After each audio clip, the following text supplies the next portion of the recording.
How badly I acted tonight, Dorian. Horribly, horribly. It was dreadful. Are you ill? You have no idea what it was. You have no idea what I suffered. Dorian, you should have understood, but you understand now, right? Understand what? Why it's so bad tonight?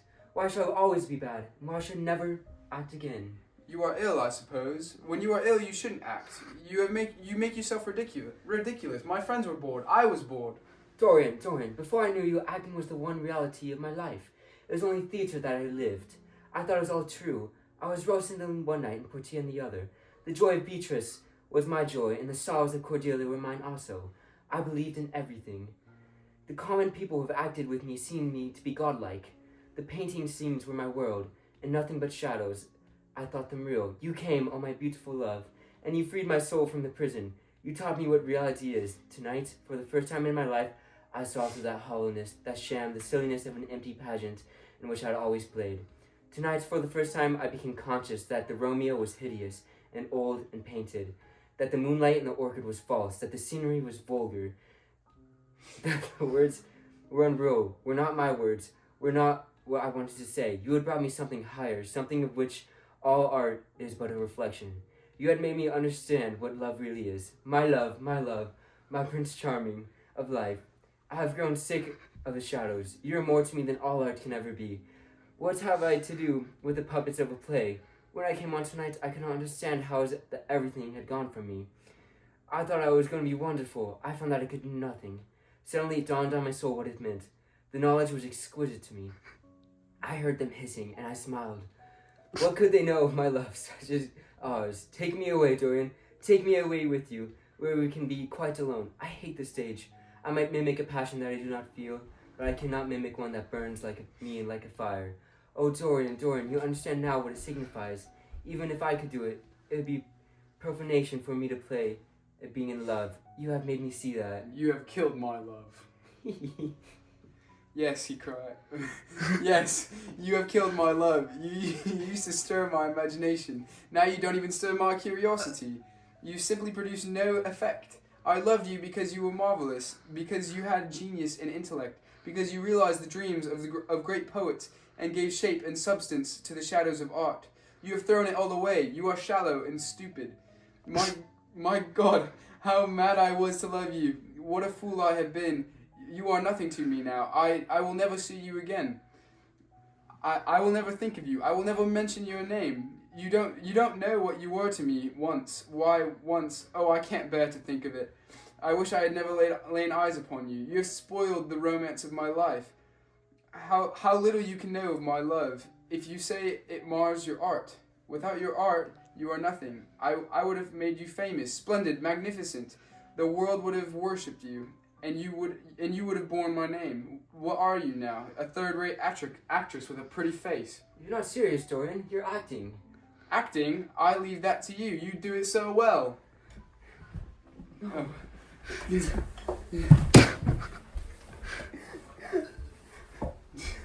Dorian, don't leave me.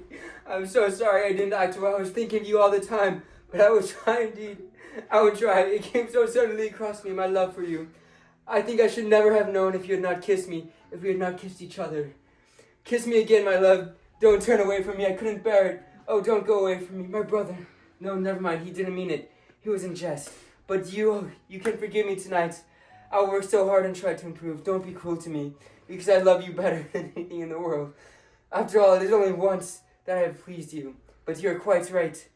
I should have shown myself more of an artist. It was foolish of me, and yet I couldn't help it. Oh, don't leave me. Don't leave me. I'm going. I don't wish to be unkind, but I can't see you again. You have disappointed me.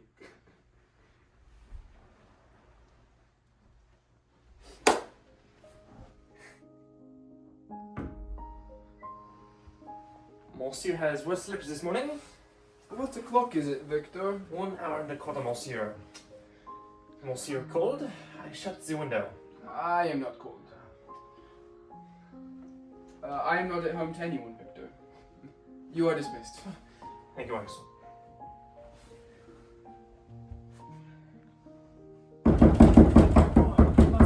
Let me in at once. I can't bear your shutting up like this.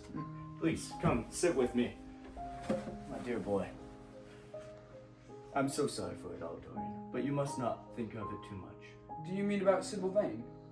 Yes, of course. It is dreadful from one point of view. But it was not your fault. Tell me, did you go behind and see her after the play was over? Yes. I felt sure you had. Did you make a scene with her? Oh, I was brutal, Harry. Perfectly brutal. But it is all right now. I am not sorry for anything that has happened. It has taught me to know myself better. Ah, Dorian, I'm so glad you take it in that way. I was afraid I would find you plunged in remorse and tearing that nice curly hair of yours. I have got through all of that. I am perfectly happy now. I know what conscience is to begin with. It is not what you told me it was. It is the divinest thing in us. Don't sneer at it, Harry. Any more. At least not before me. I want to be good. I can't bear the idea of my soul being hideous. A very charming artistic basic for ethics, Dorian. I congratulate you on it. But how are you to begin? By marrying Sybil Vane. But marrying Sybil Vane? But, my dear Dorian. Yes, Harry. I know what you were going to say. Something dreadful about marriage. Don't say it. Don't ever say things of that kind to me again. 2 days ago I asked Sybil Vane to marry me. I am not going to break my word with her. She is to be my wife. Your wife? Dorian, didn't you get my letter? I wrote to you this morning and sent the note down by my own man. Your letter? Oh, yes, I remember. I have not read it yet, Harry. I was afraid there might be something in it that I wouldn't like. You cut life to pieces with your epigrams. You know nothing then. What do you mean? Dorian, my letter, don't be frightened, was to tell you that Sybil Vane is dead. Dead? Sybil dead? It is not true. It is a horrible lie. How dare you say it? I have no doubt it was not an accident, Dorian, though it must be put that way to the public. It seems that as she was leaving the theater with her mother, about 12:30 or so, she said she had forgotten something upstairs. They waited some time for her, but she did not come down again. They ultimately found her lying dead on the floor of her dressing room. She had swallowed something by mistake, some dreadful thing that they use at theaters. I don't know what it was, but it had either prussic acid or white lead in it. I should fancy it was prussic acid, as she seemed to have died instantaneously. Harry, it is terrible. Yes, it is very tragic, of course, but you must not get yourself mixed up in it. I see by the standard that she was 17. I should have thought she was almost younger than that. She looked such a child, and seemed to know so little about acting. Dorian, you mustn't let this thing get on your nerves. You must come and dine with me, and afterwards we will look at the opera. It is at the Pâté tonight, and everybody will be there. You can come to my sister's box. She has got some smart woman with her. So I have murdered Sybil Vane. Murdered her as surely as if I had cut her little throat with a knife. Yet the roses are not less lovely for all that.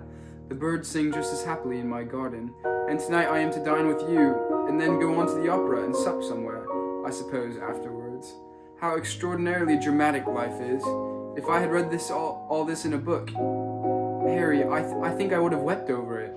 Somehow now that it has happened actually, and to me it seems far too wonderful for tears. Here is the first passionate love letter I have ever written in my life.